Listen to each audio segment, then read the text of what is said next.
What's going on YouTube? Bacon here bringing you another video. This one going to be the MWPA Earth semis.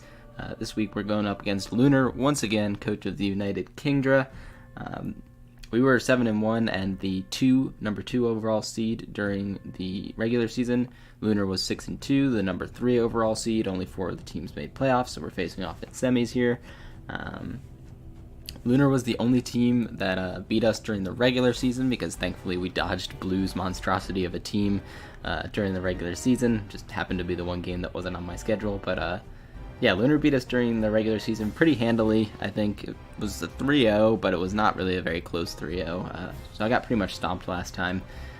Definitely looking to have a better result come out this time. The big misplay I made last time was I brought Arrow in hard on Lycanroc, expecting him to go for Stealth Rocks, and instead he was going for Z-move and blew away my Aerodactyl. So definitely not going to do that this time. Kind of mixed up the team a little bit again, but let's just give you a quick refresher on what he's got, what he brought last time, and kind of some of the big threats to my team. He's got Coco, Kyurem Black, Victini, Ferrothorn, Hawlucha, Mandibuzz, Nidoqueen, Silvally, Lycanroc Midday, Mega Blastoise, and Acelgor. Last time he brought the Coco, Kyurem Black, Hawlucha, Silvally, Lycanroc, and Blastoise. I'm expecting something pretty similar this time. Like, the game plan went pretty well for him last time, so I wouldn't expect him to change it up too much. I am expecting to see Coco, Kyurem Black, Hawlucha for sure. Those three just make way too much sense against me to not bring. Otherwise, I could see him filtering in something like Victini or Ferrothorn, maybe Nidoqueen if he's scared of Raikou. But for the most part, I definitely expect to see the Lycanroc again. Not as much as I'd expect to see the Coco, Kyurem, or Hawlucha, but I think it's a likely bring. I felt like Blastoise could come back and he could swap out Silvally for like Victini, as I mentioned, for example. So that's just kind of where my head was at coming into it.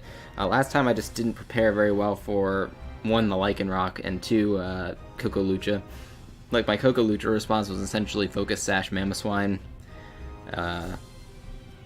Yeah. I mean, it was a combination of, like, don't let the Hawlucha set up and have Focus Sash Mamoswine in the back. So it wasn't, like, totally bad prep for Cocolucha, but it wasn't my best for sure.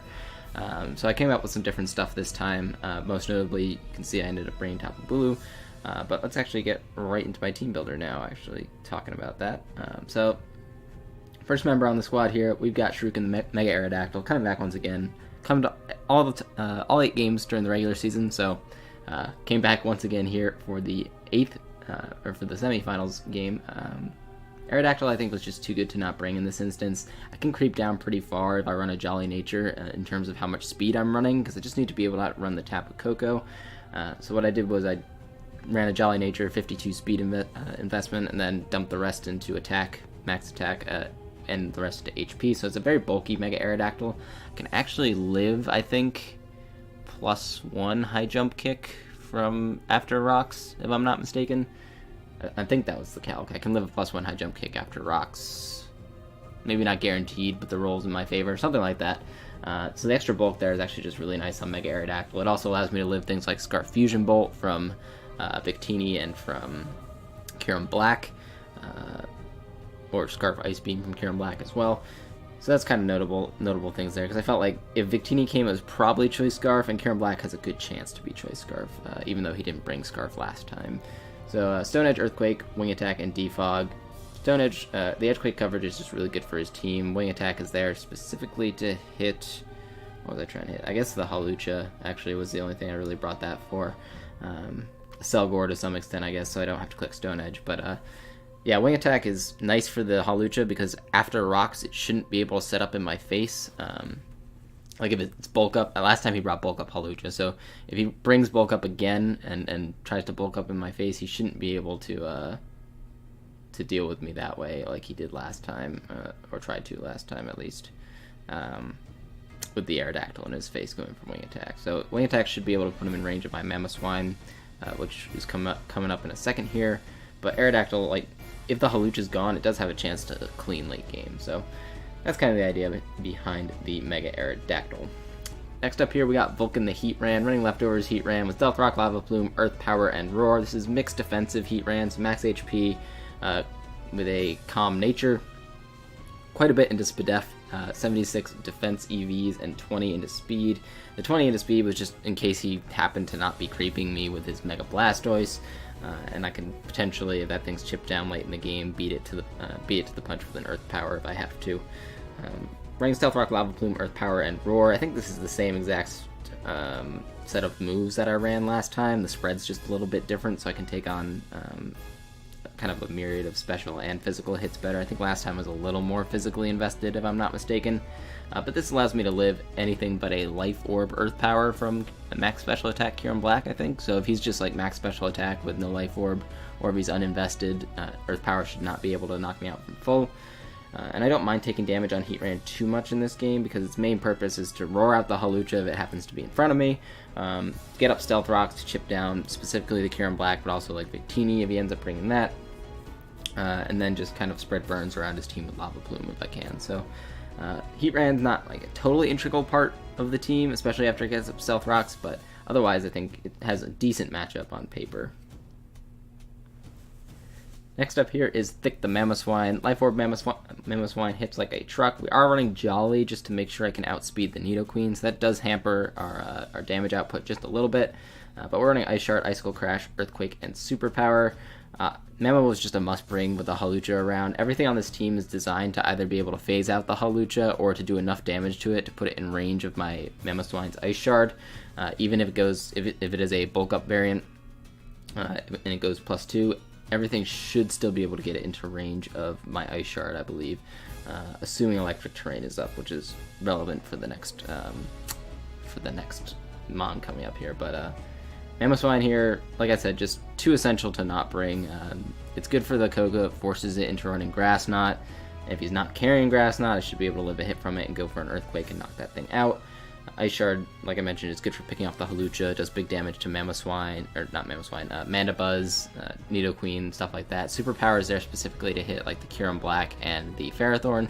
In general, I probably won't be clicking it, but if there happens to be a roll I need to get, I wouldn't mind clicking Superpower in that instance. So yeah, it's the Mamoswine. You know, pretty standard outside of running Jolly over Adamant, but in this case I felt like I didn't want to end up in a situation where he happened to be, like, his Nidoqueen could very easily be speed creeping my Tapu Bulu. It's only 1 base point faster, which would mean he'd be running Timid Nidoqueen, and then I wouldn't have speed it with Adamant Mamoswine, and that just didn't seem worth it to me. So I just decided to run Jolly and take the little bit of a damage output hit. Next up here, we've got Twisty the Conkeldurr. So I didn't bring Conkeldurr last game, and it was basically what resulted in the Lycanroc being a huge problem. So this is a very physically defensive Conkeldurr. I'm actually running an Impish Nature with max HP, 176 defense EVs, rest up into physical attack. The main point of the Conkeldurr is to switch in on the Lycanroc. As long as I'm at a reasonable amount of HP, I should be able to come in on that thing all day. And he really doesn't have great switch-ins for Conkeldurr. With this one, I'm running Assault Vest, Iron Fist Conkeldurr instead of Guts.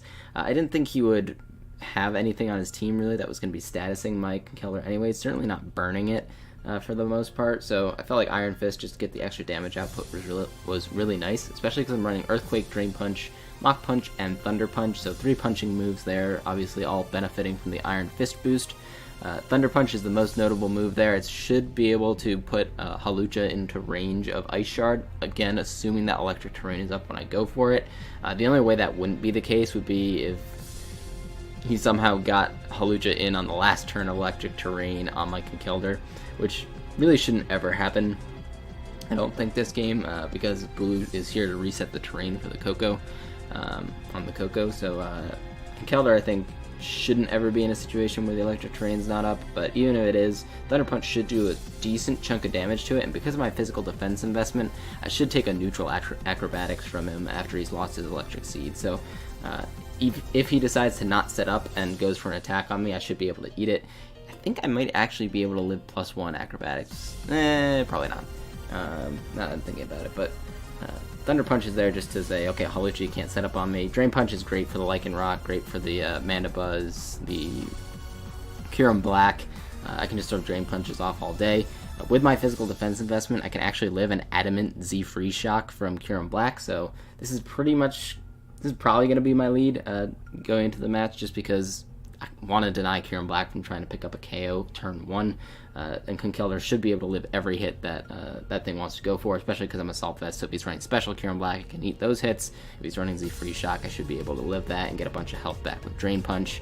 And Earthquake is there specifically to hit things like the Tapu Koko and the Nidoqueen.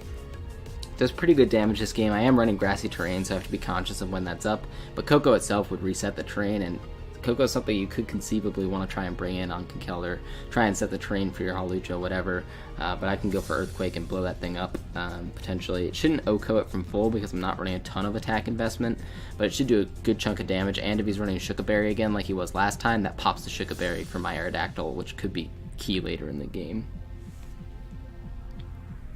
Next up here is Tapu-U, the Tapu Bulu. So Bulu's another thing I left off last time and kind of regretted doing so, because what it allows me to do is always reset the terrain on Hawlucha. One common problem though that most physically offensive Bulus have, or fully physically offensive Bulus have, is that they won't be able to do enough damage to the Hawlucha to be able to get it in range of Ice Shard from Mamoswine. So what I'm actually doing here with Tapu Bulu is I'm running yet another Assault Vest user, because one, it's a great switch into Tapu Koko in general, and 2, the Assault Vest means that I'm running 4 attacks basically on my Bulu. So I'm running Nature's Madness, Stone Edge, Horn Leech, and Dazzling Gleam. I didn't super need Stone Edge, but it's good for predicting like a Kieran Black or a Victini switch in at some point during the game. But for the most part, I'll probably be clicking Horn Leech and Nature's Madness. Nature's Madness should chip away at things like the Nidoqueen coming in, Ferrothorn coming in is a very potential switch in. Kieran Black even takes obviously a good chunk of damage from Nature's Madness, about as much as Stone Edge does actually. But I'm also running the Dazzling Gleam there specifically to hit the Hawlucha. So obviously it gets the Electric Terrain, or the Electric Seed defense boost. He ran Bulk Up last time. You might think he can just set up in my face for free, but Dazzling Gleam, with my special attack investment, is actually doing about 70% minimum to this Hawlucha, even assuming it's a max HP Hawlucha like it was last time. So Dazzling Gleam just guarantees I'm not set up fodder for that, but this is also a great switch into his Mega Blastoise as well. So just kind of nice mixed utility here from the Bulu, preventing the Hawlucha from setting up, spreading chip around his team with Nature's Madness, and being a very good switch into Koko and Mega Blastoise over the course of the match. I felt really valuable from Tapu Bulu here. I also should live a hit from full from the Lycanroc if I happen to be in on that thing, so I can just go for Horn Leech and get some health back as he goes for an attack on me if he stays in. So yeah, that's the idea behind the Bulu here. I think it's a pretty good set for this round. It's a little bit of a weird set, I'll admit, running the Dazzling Gleam on there, but I felt like it definitely was going to come in clutch this game. I am running a Relaxed Nature, by the way, to get some extra Spadef bump. I'm running a few EVs and Spadef as well with max HP, and obviously I take a little bit of a speed hit, but there's not a whole lot for me to be creeping in the first place there. Last up here is Jetstream the Latios. So last time I brought Raikou over Latios. Basically what I need out of that slot anyways is something that can kill Hawlucha at neutral, and live a hit from Hawlucha at neutral and kill it with one attack. So Latios here is Psychium Z, Calm Mind, Roost, Psychic, and Dragon Pulse. I don't want to allow the Hawlucha free setup, so I didn't want to be running Draco Meteor in this instance. Obviously this means I won't OHKO the Kieran Black from full if I happen to need to. But otherwise, I feel like Latios is a nice thing to have this game, but doesn't necessarily need to do a whole lot for me to win it. If the Ferrothorn doesn't come, this is a much, much better set. Obviously, I'm not running HP Fire to cover for Ferrothorn, so pretty much walled by that thing. I'll need to severely weaken it or remove it from play before I try to set up with this. But it could actually be pretty problematic for his team. I could start setting up on things like Blastoise. I could set up on Kieran Black if I'm predicting a switch out, or even just knock that thing out if it's at an appropriate range. Can set up as like a Koko comes in, for example, predicting a Dragon type move. Like, this thing's actually a pretty big threat to his especially offensive mons on his team. And last time I noticed he got pretty aggressive with his speed creeping. That's just one other thing I wanted to note here. He got pretty aggressive with his speed creeping last time, and actually took his Lycanroc below max speed Latios, which meant that if he does the same speed creep this time, which I believe was speed creeping Rash Raikou, he hit 330 speed. So I basically just made myself hit like 332, I think. That way, if he crept himself, creeping himself last time, or no, I hit myself at 333. So if he like crept himself, creeping himself last time, I crept that. So just in case he happened to run another kind of slower-ish variant of Lycanroc, I had the potential bump here with Latios in that instance, and Psychic should do a ton of damage to that thing. It's not particularly bulky, so yeah, a lot in the team builder there, but I just wanted to kind of highlight some of the changes that I made from last time, specifically these last 3 Mons with Kynkeldr, Bulu, and Latios. All of them I don't think came last time, so I think this team is a lot better suited to deal with what he's got than the last one was, and hopefully that comes out in the game. So speaking of which, let's get into the match here. We've got on his side of the field Kyurem Black, Tapu Koko, Ferrothorn, Lycanroc, Midday, Hawlucha, and Silvally. So happy to see no Blastoise. That means he has no Rapid Spin. I'm guessing he's got Defog on Silvally, but if he's trying to get up rocks, he doesn't really want to defog them away versus me, because they do chip down my team a little bit, specifically the Aerodactyl. And it could potentially break, if I ran Focus Sash Mammo again, it would break Focus Sash on Mammo. So he doesn't necessarily want to defog, but it's still good for me to get Stealth Rocks up. Chips down a lot of stuff on his team, specifically the Kyurem Black. But yeah, defog is kind of better for me in that instance than Rapid Spin, especially because the Blastoise isn't here and Heatran is my Stealth Rocker. Like, Blastoise kind of comes in for free on Heatran because I didn't run like Z-Grass or anything crazy like that. So definitely something I would have had to watch out for over the course of the match is him just coming in hard on my Heatran, but now I don't have to worry about that whenever I go to set up Stealth Rocks. The Ferrothorn being here is problematic for the Latios set I ended up bringing. I was kind of banking on the Ferrothorn not coming with that set. But it's not a huge deal. Like, I have Kynkeldr, I have Heatran, I do have Nature's Madness on my Tapu Bulu. I did take off, unfortunately, Fire Fang from my Mega Aerodactyl. I exchanged it for Defog just in case, because T-Spikes were a little bit of a problem for me during prep. But yeah, unfortunately I did take off a Fire Fang, but I think I'm still overall decently suited to handle this team. Looking at lead matchup here, there's not a whole lot of reason, as I discussed in my team builder, for me to not lead with Kynkeldr. There's no way you ever lead with Hawlucha, so I'm thinking, like, just deny the Kyurem Black lead. If he happens to lead Lycanroc or Ferrothorn, that works out great for me. Leading Kynkeldr could lead Tapu Koko, but I am Assault Vest, and I don't think he would go right for an Electric-type move on me, or even necessarily a Fairy-type move. I think he'd probably just U-turn out on me first turn, so that's what I'm going to do here. I'm going to lead with the Kynkeldr, as he leads off with the Tapu Koko. So turn 1 here, I've got kind of an interesting play, because I think he might U-turn, but I don't want to, like, if he decides to just stay in and Thunderbolt me, I don't want to take a bunch of damage for no reason. So, for no reason being that I will go for an Earthquake this turn. So, Earthquake, what it would allow me to do is break a Shuka Berry on this Tapu Koko, or just do a ton of damage to it if it decided to stay in, which would be amazing for me, but unfortunately he shows the Reflect turn 1, so, actually, instant pause. He shows the Reflect turn 1, and now if he just hard swaps out into his Hawlucha, assuming I don't go for Thunder Punch here, if he just hard swaps out into his Hawlucha, he could sweep me. I don't know if he necessarily realizes that right off the rip, because he would have to hard swap into his Hawlucha, not U-turn, he'd have to hard swap. Because I'm going Bulu here, no matter what. I gotta reset this terrain with this Reflect up, so I'm going Bulu here. But yeah, that could be potentially hugely problematic if he gets his Hawlucha in right here off the rip. So what I'm going to do here is hope he just doesn't realize that and go into Tapu Bulu, reset the terrain here. I think it's a little early to be thinking like, oh, get my Hawlucha in and sweep right now. So I don't think that's what he would go for. Instead he goes for the Thunderbolt, which Tapu Bulu is able to eat up, of course. And thankfully I've reset the terrain, so the Hawlucha is not going to be too much of a problem right now. So what I'm going to do here is just throw off a Nature's Madness. Nature's Madness is pretty free. It would do about as much to the Koko as Hornleech would anyways, with the Reflect up. So I'm just going to throw off a Nature's Madness, predicting the Ferrothorn switch in, which I do catch. So getting a nice chunk of health off of that thing is pretty good for me. Obviously the Grassy Terrain's up, and he's got leftovers here, so he's going to get a good bit of health back. But getting some good chip damage off on this thing is always nice, especially for my Latios in the back. Here's a pretty free switch into my Heatran. If he goes for Stealth Rocks, I can get mine up myself. Like I mentioned, I don't mind trading Stealth Rocks in this game for sure, especially early game. I don't mind doing so because my Aerodactyl shouldn't be coming in super early. But he makes a nice prediction here and goes out into his Silvally Water. Here, I basically just don't want him to Parting Shot on my incoming Tapu Bulu into Kyurem Black, so what I'm going to do is stay in here and actually just go for Stealth Rock. Even if he stays in and goes for Surf, like, that's not going to do too much to me. I'm Spadef invested, so I felt like Stealth Rock was just a better play there to prevent him from pivoting around freely over the course of the match. But he went Kyurem Black anyways. Obviously, I have to fear Earth Power here coming out, so I'm going to go out to my Assault Vest Kynkeldr to scout for that. Kind of find out what set this Kyurem Black is running as he goes for the Substitute, which initially kind of was like super scary for me because if he's sub Z Freeze Shock, he's going to be able to get my Kynkeldr here. I will be able to break his substitute because I do guarantee live the free shock, but it turns out he's leftovers, which is great for me. I can just freely stay in here with Kildare. He can't do too much to me. You see that Ice Beam's doing about 30%. So it looks like he's specially invested Kyurem Black this time. I go for Drain Punch there. I get a good bit of my health back off the Kyurem substitute, and now it's just another free Drain Punch for me here. I don't care if he goes out to Coco, because any chip damage on that thing is good in the long run, honestly. Because the fewer switch-ins that it has remaining, the fewer opportunities he has left to get his Hawlucha in. So I'm just going to go for Drain Punch here, get a little bit more health back on my Kildare. Keeping this thing healthy is vital for helping deal with the Lycanroc and the Kyurem Black at this point, so there's no reason for me to be risking a bunch of damage on this thing. Here, since his Reflect is dead, he has to choose between Terrain and Reflect.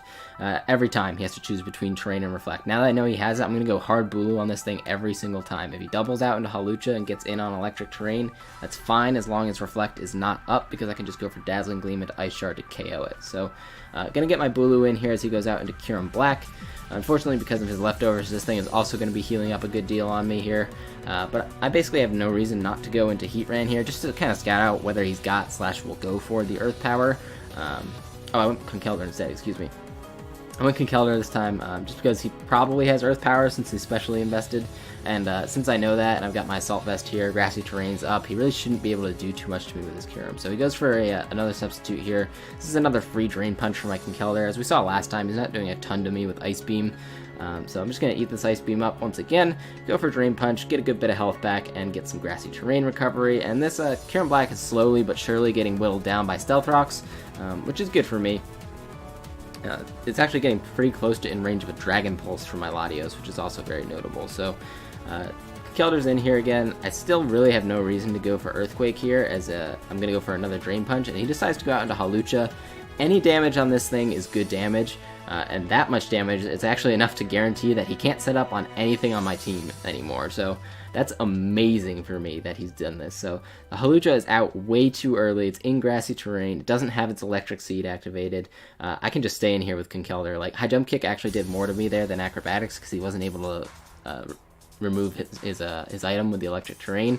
So Thunder Punch here is going to KO the Hawlucha, and that's a huge threat gone. Conkeldurr is looking really nice against the rest of his team. Pretty much my whole team is looking really nice against the rest of his team, because that Hawlucha's gone. Like, I don't have that huge looming threat in the back of my mind that, like, when it comes out under Electric Terrain, I have to sack a Mon to make sure it's in range of my Mamoswine. So this is going to allow me to play a little bit more aggressively the rest of the match if I want to, but to be honest, I really don't need to. So I'm just going to go Bulu every time on this Tapu Koko. Don't care what he goes for. He goes for Reflect here. Not a huge deal. I'm in Grassy Terrain. I have my Assault Vest, so this Tapu Koko shouldn't be able to do too much to me in the first place. Obviously, he's got the Ferrothorn that can come in every time on my Bulu if it wants to, but with Stealth Rocks up, his team's just going to slowly get whittled down. So I don't care if he goes Ferrothorn here. It's always a free switch in for my Heatran. But what I'm going to do on this turn is just throw off a Horn Leech, just in case he decides to stay in and let go of his Tapu Koko. At this point in the match, I want to get a little bit of HP back, but he does smartly go out into Ferrothorn here. I take a little bit of Rocky Helmet damage, or not Rocky Helmet, Iron Barbs damage. But I'm just wasting turns of his Reflect at this point. And like I mentioned, Ferrothorn is always a free Heatran, so Heatran comes in here on the Ferrothorn, as I'm just predicting him to go for Stealth Rocks here. He really doesn't have a whole lot of reason to do anything else. So that's going to start chipping down me upon switch in, but not a huge deal. Like, my Conkeldurr is the main thing that's got to come in healthy, and it's resistant to Stealth Rocks anyways. So with the Ferrothorn here, he shouldn't be risking it ever, so I'm just going to go for Roar here, spread some chip around his team. Like, if he gets roared out into Kyurem Black, that's amazing for me, because that's going to be some huge chip damage off on that thing. Even roaring it out into Lycanroc or Tapu Koko wouldn't be so bad. Unfortunately, in this instance, I get him right back out into Ferrothorn, which means he's going to get a lot more recovery on this thing. In this case, I'm thinking he might try and just get cheeky and go for Leech Seed as I go for another Roar. So what I decided to do is just throw off a Lava Plume. Any damage is still good damage on the Silvally coming in. But I just wanted to, in case he decided that was the turn to risk Ferrothorn, I wanted to make sure I was going to be catching him. So anyways, Lava Plume's still going to do a decent chunk of damage to the Silvally. It does look pretty bulky though on the not Spadef side, but it looks like it's probably max HP Silvally. Here I'm once again going to predict him to Parting Shot. Basically the worst thing that could happen for me is he could Parting Shot on my Tapu Bulu and get into his Kyurem Black. In this case, I just deny him that luxury by going for Earth Power. Earth Power would have caught the Lycanroc or the Tapu Koko coming in, and I felt like it was just kind of my best overall play there. would have even done some decent damage to the Silvally if he decided to stay in a defog, so I felt like just getting some chip damage off would be pretty nice with my Heat Ran there. Here I think he's probably going to predict me to expect an Earth Power, so he goes for the Ice Beam there, trying to catch presumably my Aerodactyl. But I'm just going to click Roar in case he decided to go for another substitute. If he did, he would have actually died upon Stealth Rock switching. So I roar him back out into the Silvally, and I'm like, okay, I've gotten this Silvally multiple times now on parting shots. I think he probably surfs here. That is Silvally Water, in case I hadn't noted it yet. But yeah, he goes for the surf here as I do go into my Tapu Bulu. Like I mentioned, I'd already gotten the Silvally twice on parting shots, and he really doesn't want to go out into something else and keep racking up chip on his team as my Heat Ran just kind of sits on him. So I was pretty sure he would stay in to go for surf there, and now I've got my Tapu Bulu in under grassy terrain. I have no reason not to go for Nature's Madness. Chip on Silvally is just as good as anything else here, even though Hornleech obviously would have KO'd it from this range. You got me a ton of health back. All I really need is Chip on the Silvally to keep my Stealth Rocks up and keep my Heat Ran in a really good position. So that thing's getting really, really low. He doesn't kill me with 2 Ice Beams because of my Assault Vest. And here I can just throw off another Nature's Madness. He might think, oh, well, he got me last time when I went for Nature's Madness while I stayed in. I've got no reason to Hornleech here. Again, any chip on the Silvally is good chip. So Nature's Madness on the Ferrothorn, amazing damage. But getting the Silvally weakened is really all I needed out of this exchange between the Blue and the Silvally. So Ferrothorn's in here. Gyro Ball is an obvious play. He'd go for it. Always a free Heat Ran, especially with Grassy up. Always a free Heat Ran here on the Ferrothorn. So he goes for a Spike. Spikes are going to be a little bit annoying wearing down my team, but even still, it's not to the point where it's a huge, huge problem for me. And now I just get a KO with Heat Ran. Like, he can't go out into Silvally here because I should be able to 2-hit KO that thing. He's not doing a ton of damage back to me with Surf, so I don't mind staying in. But fortunately for me, he decides to risk his Ferrothorn this turn. Getting rid of the Ferrothorn means that my Latios is super, super opened up in the back at this point, especially with how low the Kyurem Black is and how low the Tapu Koko is. If I can get one Calm Mind up and the Lycanroc gone, I'd probably just win with Latios, but I've got a few win cons at this point in the game. You can see my whole team is still alive. So basically the only thing I can't let this Lycanroc do is set up for free while I go Conkeldurr, because Conkeldurr is actually not going to OHKO it from this range with Mach Punch. So what I'm going to do first is go for Earth Power here, doing some sizable damage to this Lycanroc as he goes for SD. And here he might have predicted me to try to save my Heat Ran. Went for the Stone Edge here to maybe try and catch my Aerodactyl, but I had no reason to make that play. Heat Ran is, like, I can win with a multitude of things in the back here, and he went for the Stone Edge, just, I guess, trying to catch me making a misplay there. So getting the Earth Power there, KOing the Lycanroc, I'm in a great, great position at this point, and it turns out my opponent actually decides to just to forfeit the match at this stage. So, I mean, it's definitely, I won't want to say it was impossible for him to come back at that stage in the match, but the odds were that I was just cleaning with Aerodactyl there, it looked like, because I knew it wasn't Sugar Berry or Scarf Coco. Kyurem Black was in range, Silvally was in range. I should have just cleaned with Aerodactyl at that point. So the game, I guess, was for all intents and purposes over, but I still would have liked to play it out to the end. Like, you never want to see a forfeit, especially in a playoff game. And I'm gonna go off on a little bit of a rant here because you guys know, like, for those of you who know me and who have been watching my videos, you know I generally wouldn't use my channel to do something like this. But I think it was just kind of like, I don't mind, honestly, people forfeiting mid-match. Like, when you have no win con, you have no win con. There's no reason to drag it out.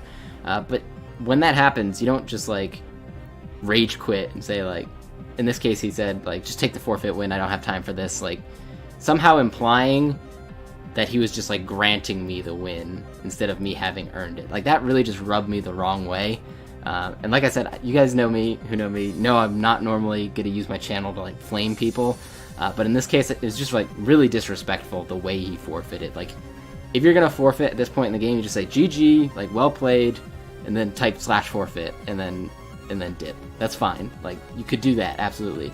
But no GG, like, basically implying, oh, I don't have time for this, I don't care, whatever. Not like, you outplayed me, good job, GG. That's a fine forfeit. I don't mind if you do that. But in this instance, it just really, really ticked me off the way he forfeited this match. Obviously, I wasn't going for, like, a forfeit win, right? Like, I was honestly en route to a 6-0 here if I wanted it. I would have sacked off Heat Ran anyways and like, gotten my Aerodactyl and won because that was the guaranteed 100% win. But, like, I feel like I played this match really well. I prepped really well. There were no hacks. Like, this is not an instance to rage quit. This is an instance to just realize, okay, I lost. I got outplayed. Sure. GG. / forfeit. Fine. But just the way he forfeited made me really, really ticked off. You can probably tell, obviously, by how much time I'm spending on this, that I'm a little bit peeved at how this game ended. But it's a win. It's a 6-0. We're moving on to finals. Got a nice bounce back after the regular season loss here. So I was really, really happy with how the team performed. I felt like I was pretty on point with most of my plays, with the exception of 1 or 2 over predictions here or there. But I was really, really happy with how I played. Definitely really happy in what was a hugely difficult matchup. Like, Coco Lucha was hugely problematic for my team. It could basically 6-0 me from the get-go. As I mentioned, like, turn 2 when he got Reflect Up, he actually, if he went hard into Halucha, I think he probably 6-0'd me in that instance. Unless I crit him with my Mammoth Swine or something like that. Like, that's how bad it was, the matchup versus Coco Lucha. So I felt like really good about how I prepped for this one, how I played, and I got the result I wanted. It got me into finals here. So we're going to leave this one behind, and we're going to focus on our next opponent. We're actually playing Blue in the finals, so he was the #1 overall seed during the regular season. He's got a monstrosity of a team. He's got something like, there's 11 Mons on a team, right? He has one that's, he has 3 that aren't OU Mons, I believe. So he's got 8 OU Mons, and 2 of the ones that aren't OU are Ubers. He's got Zygarde and he's got Shadow Tag Gothitelle. So hugely difficult matchup on tap for us here, especially against Blue, who's an excellent player. So I'm excited. I'm excited to get into that match for sure. Hopefully it goes well for us. But I'm already pretty satisfied with how I performed this season. Like, I feel like I've proven that I belong here, and that even I could belong up in Venus, potentially, mods. Please. Potentially get promoted for next season. I feel like I've played really well to this point in the season, as far as I can be expected to, honestly. And I've just been having a lot of fun in this league, so hopefully I can continue to do well and continue to play against some really, really strong opponents. And then finals in particular, got a really, really difficult matchup on tap, so stay tuned for that one. Thank you guys very much for watching to this point if you did. Thank you for putting up with my little rant if you're still watching to this point in the game. And thank you guys very much for supporting us so far this MWPA season. Keep an eye out for that finals match. Alright, have a good one, guys. Bye.